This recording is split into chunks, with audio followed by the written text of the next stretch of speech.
Hello. Yes, good morning, all. Good morning. How are you? I'm doing fine, thank you. Yes. So let's just jump right straight into it overall. Um, yes, you live with hard of hearing, basically, due to having some hearing loss, basically in both ears, which we call bilateral hearing loss. To be more specific, bilateral sensorineural hearing loss. I'd just like to get your view on what it is or what it's like to basically live with such a condition. I prefer your question is too long and it's difficult for me to put it together. Okay, well, so I'm just saying, how is it so far from the onset of having a hearing loss till now? How has it been? How has it affected you overall, ma? Well, let me say, it is not easy living with bad hearing. Okay. It has not been easy at all. At home, at play, at work, it's been struggling experience. Okay. Um, it's been struggling all the while. I had to struggle to school, struggle at home, struggle at work, and most times people do not understand the problem. Okay. Like they say, it's a hidden problem. And Omotunde, I'm talking to you, but it's like I can't hear. Like I've had to share with you sometimes when I go for meetings, especially as a very senior officer, and I'm leading a team, and half of what has been said at the meeting, I did not hear, and I'm leading the team. It's like if I were probably the DG, for example, in my own office. When I get to a meeting, I can tell them, sorry, I'm hard of hearing. Okay. But I'm not the number one, I'm not the number two. So I have to struggle to get what they're saying. Okay. And it's only from time to time that you get maybe superior officers who appreciate the problem. And we go the extra mile, maybe to talk louder. Like my former DG, I would see that he's really straining to talk louder because he's a soft-spoken person. Okay. To talk louder when I'm at meetings with him. So I would say it's not easy. It's not easy. It's affected my education. Okay. Because the first time I did my school cert, I didn't do so well. But when I had to retake my papers, I had distinction. But I realized that when I'm in class and I'm listening to my lecturers, it's a big problem. Okay. It's a big problem. And even at the university, I was in the dental school, I had to leave. Because I was attending lectures in big lecture halls, and as a medical student, you come to class very late because you're running from one practical class to the main hall, and you have biochemistry students and all kinds of students that you share lectures with. They would have occupied everywhere in front, and you find yourself sitting at the back. I couldn't get my notes, so let me say it's been a struggling experience. Even now. Okay. Even with the hearing aid, it's still a struggling experience. Yeah. Sorry about that. Well, that's my life. Yeah. So that's my life. For how long have you had some form of hearing loss? Have I had some form of hearing loss? So from what age did you notice, oh, I am not hearing people as I used to? Or was it something you were born with? I'm not very sure. Okay. Or I cannot tell you whether I was born with it or not. Okay. Because my mother did not, she didn't understand that I had a problem Okay. until later in life. As a little child, she would say, when she called me, and of course, I may not hear, she would say, but I called you, this person heard, that person heard, but you did not hear. And in Yoruba, she would say, like, I don't want to respond. Maybe I don't want to work. That's why I'm not responding. Until my brother got to the medical school and he came back home. Mommy, there's something wrong with Omotunde's hearing. We have to do something about it. Mm-hmm. Of course, at that point, at that age, after so many deniers, Abby, I didn't accept it. Wow. I remember when I did my first test. I think it was Dr. Wolawi that did the test for me. Professor Wolawi that did the test for me.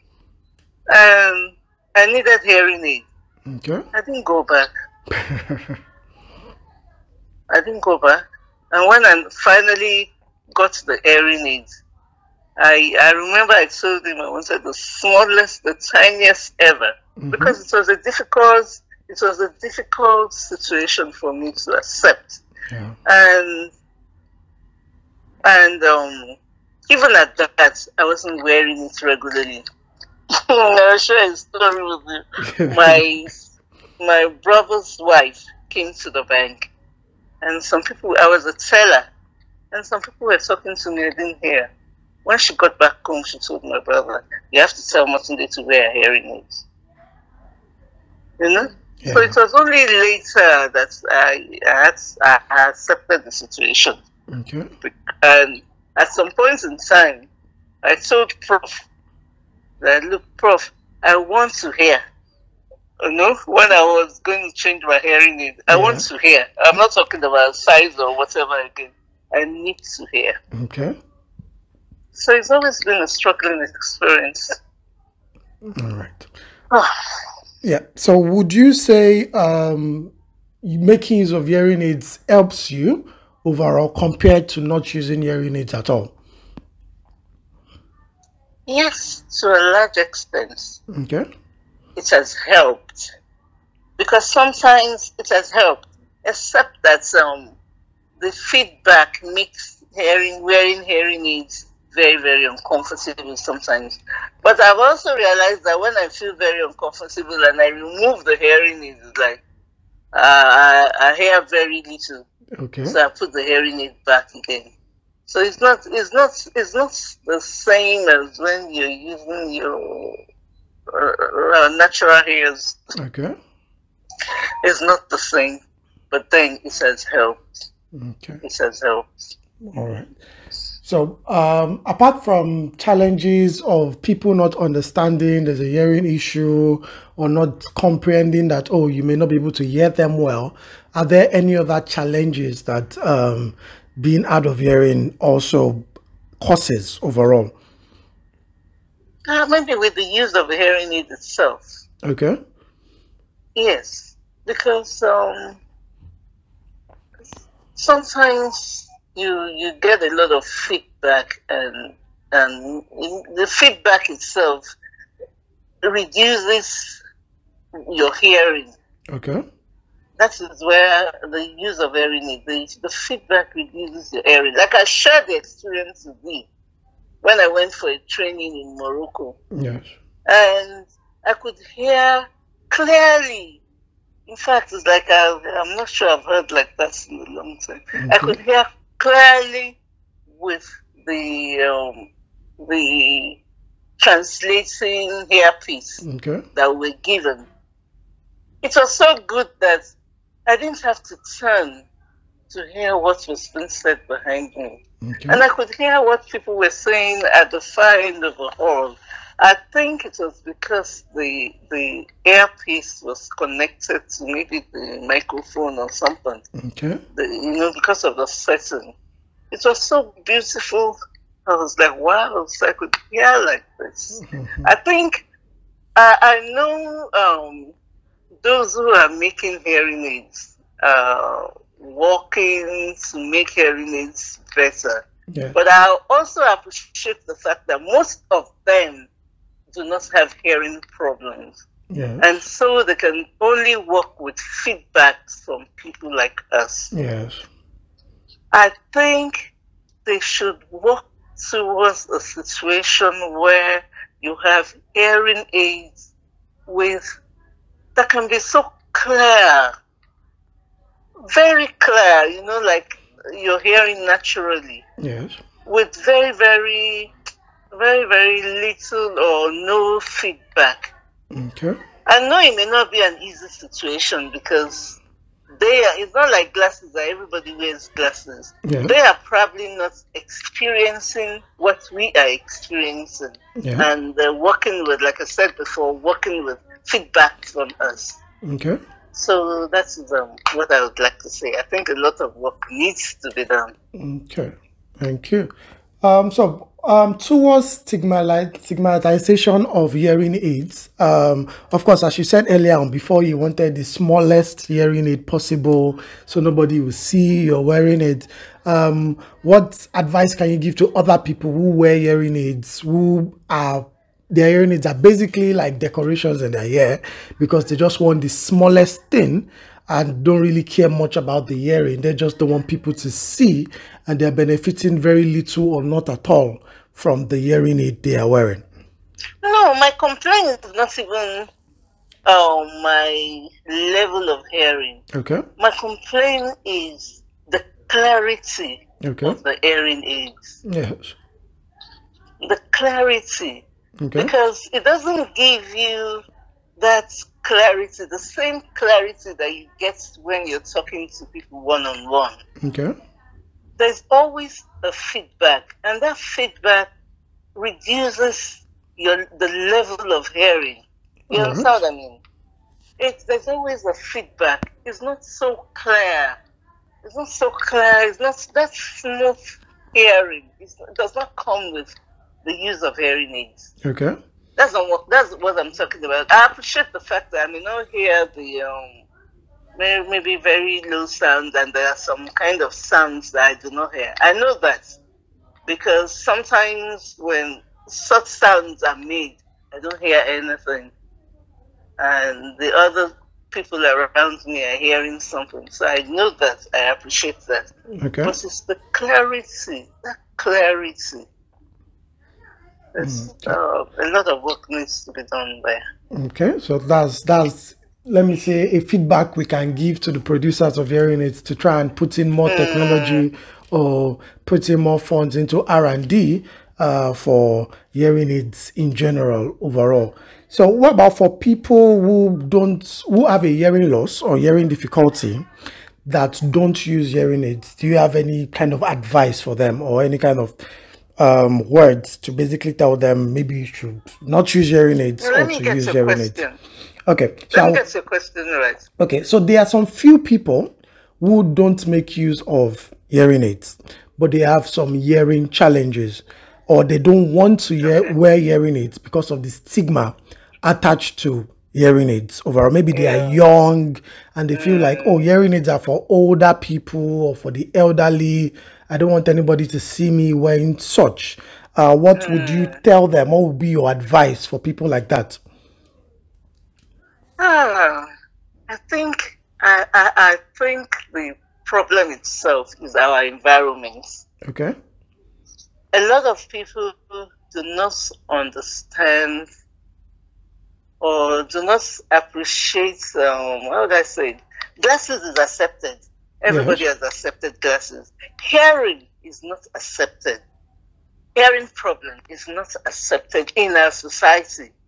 And before I talk to them, I would like to say that government needs to do a lot of advocacy in this area.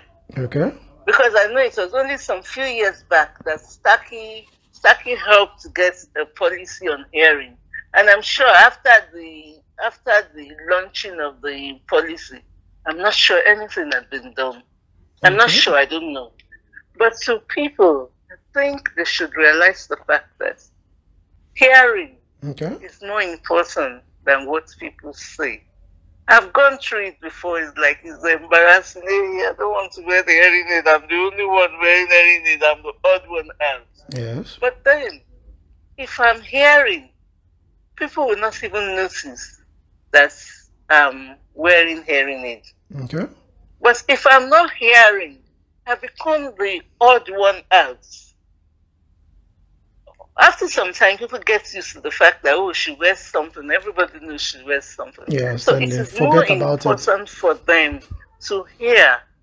And they should forget about, or try to close their eyes to what people will say. People will always talk anyway. Yes. But the most important thing is them. The more they hear, the easier it is for them to socialize, Okay. to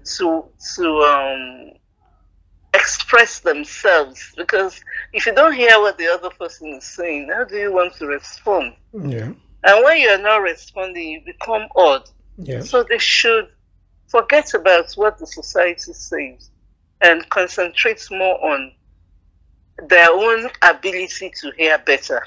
Okay. And with the hearing aids, they will surely hear better than, and it will help them. It will help them relate better with others. It will help them at work because they'll be more productive. At meetings, they will hear a lot more. Okay. So they should forget what the people would say. Okay. They will always talk.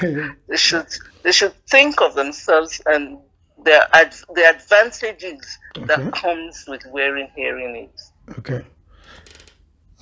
So what most hearing aid manufacturers basically say, especially to the feedback you gave concerning you need more clarity from hearing aids, you want them to work harder at that point, is there's always an option for a person to go for cochlear implant. Like in your case now, you have bilateral severe to profound hearing loss, meaning at some frequencies there are no residual hearing, meaning hearing aids might not give you 100% of the of the necessary amplification you need. So this is now a direct question to you. In the future, do you see yourself considering something like cochlear implants, which would give more benefits overall? Like what? Cochlear implantation. Oh, I learned is a 50-50 thing. It can work, it may not work. If it does not work, you lose your hearing. And so it's like, if I can still hear, even without my hearing aid, yes, that means cochlear implants is not attractive to me. Okay. Because the 50-50 thing. That means if it's successful, I can hear well. Okay. But I understand cochlear implants is not for people with my own kind of hearing deficiency. Okay. But for people who cannot hear otherwise. Yes. That's what I was told. Because at some point in time, I was like, no, let me use cochlear implant. But I was told, no, it's not for you. Because the 50-50 thing, it may work, it may not work. If it does not work, you lose your hearing altogether. So they use it for people who have very minimal hearing ability. Okay. So mostly, there's a little misconception regarding cochlear implants with it being 50-50. I would not say it's 50-50. I would say it's more like 80-20. And that 20 is if people skip steps or things don't go well according to plan overall. Yes, of course, it's true. It's mostly for those who have maybe bilateral profound or severe to profound that benefit more from cochlear implantation overall. In your case, yes, if your hearing gets slightly worse, you will also be a candidate of someone who can use cochlear implantation. As of right now, maybe not. But in the future, if for any reason your hearing does go worse, for any reason, health-wise, aging, noise, genetics, anything that could make hearing worse, you could be a candidate for cochlear implantation overall. So the fact that you said, oh, you were considering it at a particular time. So even if you get to that point, I think it's something you might still be open to at that particular point. But for now, we are on hearing aids, since that is where you more or less fall in. And of course, you have given us some of the drawbacks and some of the challenges you have faced by making use of hearing aids overall, and some of the benefits you've acquired from using hearing aids. Also, in your own case, you make use of the Roger Select, which is an assistive listening device. Would you say that also helps you with the use of hearing aids, or hearing aids alone is quite sufficient?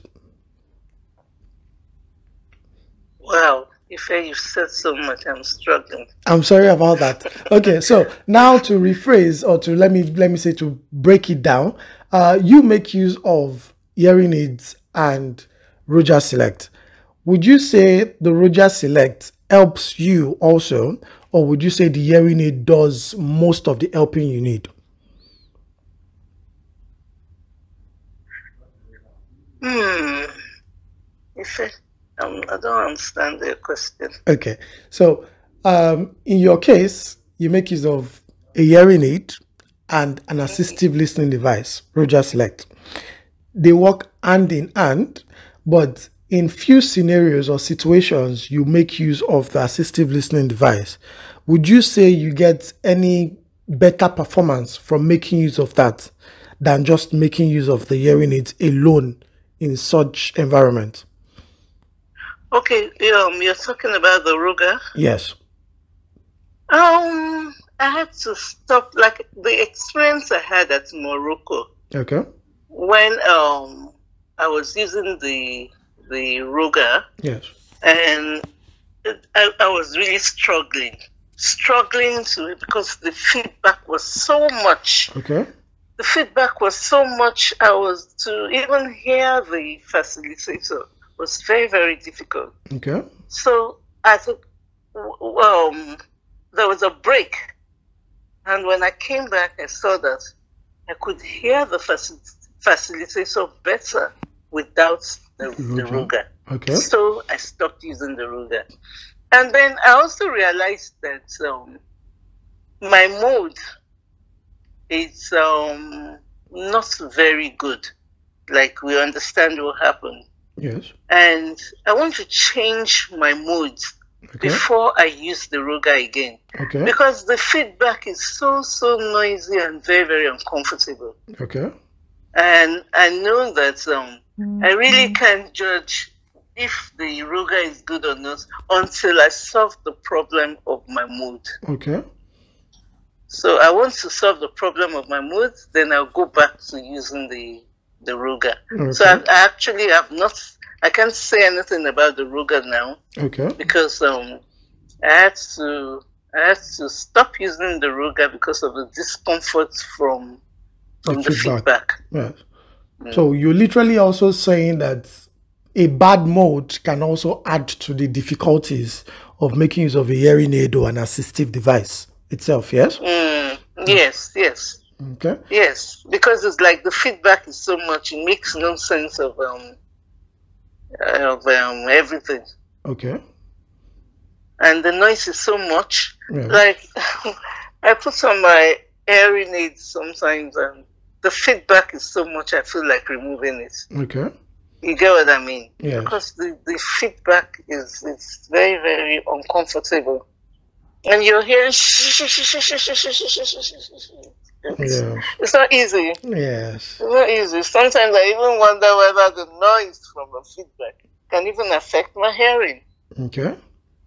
So it's like I want to resolve the problem of the moods. Okay. So when I have good moods, I will now know whether my problem is the hearing aid itself or the bad moods. Okay. Because it's not been a comfortable experience for me. Right. I've used hearing aids before now, and this is very, very uncomfortable. Okay. So, and then another thing I discovered is I think the digital hearing aids and the analog hearing aids. What the analog hearing aid does is to increase the volume. Okay. just simple increasing the volume. The digital hearing aids try to fit so much into the hearing aids that sometimes it gives you more problem than the other Than hearing the aids. analog. Okay. Yes, because I discovered that the more sophisticated the hearing aid is, the more difficult it is to use. Okay. Because I remember that there was at some point in time, the hearing aids I used before this one, Okay. I saw that once the hearing aid was bad, so I sent it to Lagos or something like that. And I was using an old hearing aid. I don't know whether it's digital or not. Okay. But I saw that the old hearing aid was clearer than the new one. new You understand what I mean? Yeah. So I stuck with the old one. Okay. So it's as if, that's why I said, I think one of the problems is those who are working on the hearing aids probably don't have hearing problems. Yes. And they have to depend on feedback from others. Yes. Because it's like the more sophisticated the hearing aid is, the more difficult it is to use. Okay. Yeah. That's the experience I'm getting now. Okay. So, so far, how many hearing aids have you used so far since you've started making use of hearing aids? Wow. One, the completely in the canal, the brand one, maybe about, I'm calling completely in the canal. Professor gave me 2 initially. I came to Abuja, I got another one. And then I think I've taken 2 or 3 from Prof now. So maybe about 6. Okay. So how often, so what's the average you've used one for? 5 years, 8 years, 2 years overall?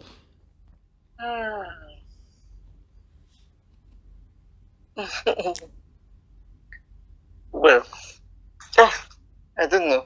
I think you can get that better from your 5. From 5 months. Okay. Let me see. I think my first hearing aid, completely in the canal, Okay. lasted a very long time, and that could also be because I was not using it regularly. Okay. The next one after that lasted too, because I think I used that until I came to Abuja. The question is, when did I start using hearing aids? Okay. Maybe around 1990, maybe around 1996, 7. Okay. Or thereabouts. I think that was when I got the first one. Maybe an average of between then and now, 1997 to 2020. That's about 20 years, Abby. More than. You're looking at like 26 years. 27 so like years. Maybe an average of about 6 times 3 is 18. Maybe an average of about maybe 3-4 years. 3-4 years. Okay. Yes. Okay. All right. No problem. Okay. So at this point, I will say thank you very much for giving me a little bit time out of your day to discuss some of the issues you are having with hearing, let me say, out of hearing in general. Hopefully, we're able to get this information across to those people who make hearing aids to be able to get good feedback from them. As you said, trying to incorporate people who have hearing issues to actually be part of the people who are making the hearing aids. So they're not just working based on consumer feedback, but also people who, as they are making it, will also be able to have everything well according to their own taste overall. And of course, every other challenge you have said, or every other feedback you have given us, like you want the government to come in, step in to make awareness for everybody to know, okay, since hearing is an hidden challenge or an hidden case, that the government can step in to try and help people. Then, of course, the mindset of people or even Nigerians in general to hearing aids itself. But at this point, I will say thank you very, very much for finding out time to have this discussion with us about yourself. Would there be any other information you would like to add, or just wrap up anything regarding your challenges or your life with hearing aids so far? I think I've said it all. I can't think of anything else. But I'll say thank you. It's my pleasure sharing my experience, and with the hope that in future, at least, we'll get better hearing aids. Because it's not about me. Yes. I'm very close to 60. But about a lot of people coming behind me, yes, who would need hearing aids and better hearing. Yes. Because even around me now, my niece is wearing hearing aids, my sisters are wearing hearing aids. Wow. Probably because I have everybody has seen me use hearing aids, and so if your hearing is bad, you know that no, let me use hearing aids too. Yes. You get what I mean? So it's like in my family now, is something that is accepted. Yes. But I know a lot of other people need hearing aids. Yes. But either because of money. Yes. Because even if you get money, or you look for money to get the hearing aid itself, yes, maintenance is still an issue. You have to get your batteries in. Yes. And a lot of work needs to be done, especially in the area of advocacy. Okay. So that people can understand why others need to use hearing aids. People can understand when others are not hearing at the same level as they are hearing. Okay. Because now people see you as almost as if you're a strange person, you know, and everybody push you to the side. She won't hear now when we talk. I beg, let's talk our own. Yeah. You understand what I mean? So that people will come to appreciate the fact that others need to be included as well. You get what I mean? Yes. Others need to be, should be inclusive. Don't push anybody to the side because the person cannot hear. Okay. The person is suffering enough because he cannot hear. The society should learn to appreciate what those who are out of hearing are going through and bring them in. A lot should be done, even on planes. On planes, when they make announcements, I can't make anything out of what or make anything of what they're saying. Yes. Even at airports, so it's like I have to talk to the person beside me. I missed a flight before. Wow. Because I didn't hear the announcement. So it's like efforts. A lot of advocacy, and government should make efforts to ensure that there are facilities in place. So that because there are lots of people who are not hearing well. Some don't even know they're not hearing well. Yeah. Or some don't, because the society does not even accept it to start with. So we need to educate our people. Okay. And a lot of help also. We need to give help to those people who need hearing aid and can't afford it. Help not only in giving the hearing aid to them, but in giving them support as well. Okay. Because from my own experience, if you give hearing aid to somebody on batteries and he has little problems with it, he didn't pay for it. You know? In any case, everybody's looking at him because he's wearing that thing. He'll put it somewhere. Yes. So a lot of work needs to be done in providing the facilities that will make life easier for those people with hearing problems at airports, in offices, you know. Yes. We'll get there, but then we need to move. Yes. We need to move. Okay. All right. Thank you. Thank you very, very much for your time, and have a very, very wonderful day. Okay. Thank you. Okay then. Bye-bye. Bye.